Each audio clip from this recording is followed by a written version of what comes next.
Yo mga idol, kumusta? Mandrik mga sports TV nga pala. Ating pag-usapan, Barangay Nibra, jackpot sa bagong import next season.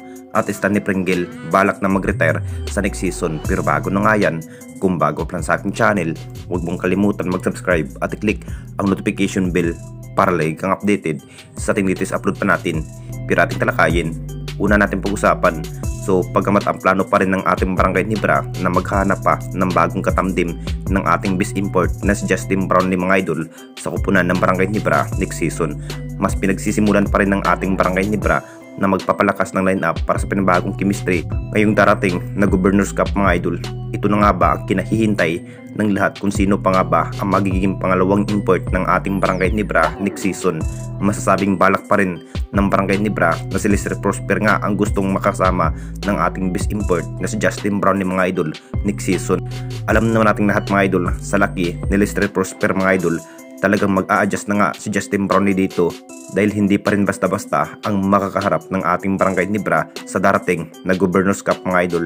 Masasabing jackpot pa rin ang Barangay Nibra dito kung matutuloy na si Lester Prosper bilang import ng Barangay Nibra dahil may kalakihan pa rin ang nasabing player na si Lester Prosper mga idol, may lakas sa Bindidria. Former PBA import rin si Lester Prosper mga idol sa kupunan ng Tira Pirma Jeep.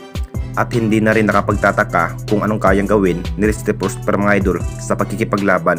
Mas jackpot pa rin ang kupunan ng Barangay Nibra dito kung ito na nga ba ang makatandim ng ating best import na si Justin Brownlee. At mas mahihirapan pa rin ang ibang kupunan dito kapag si Lester Prosper nga ang bilang pangalawang import ng Barangay Nibra. At dito na naman tayo sa isa pa nating balita, Stanley Pringle. Balak pa nga ba na mag-retire sa kupunan ng Barangay Nibra next season?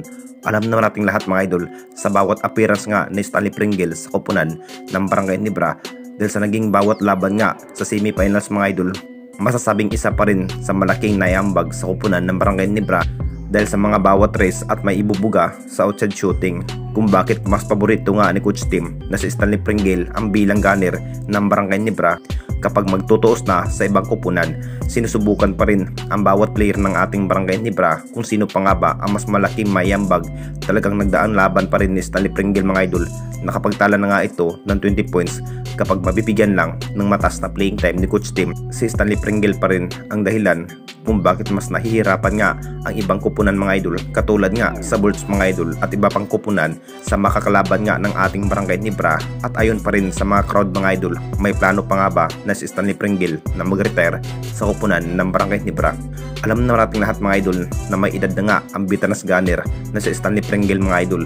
Pero sa sinabi nga ni Stanley Pringle na hindi pa nga raw ito na magre-retiro, mas kinakailangan pa rin ito sa kupunan ng Barangay Nibra bilang gunner at lalo na sa next season mga idol sa ating liga. Masasabing magtatagal pa rin ang nasabing player na si Stanley Pringle mga idol sa kamay ng Barangay Nibra. Anong masasabi ninyo mga idol tungkol sa ating video?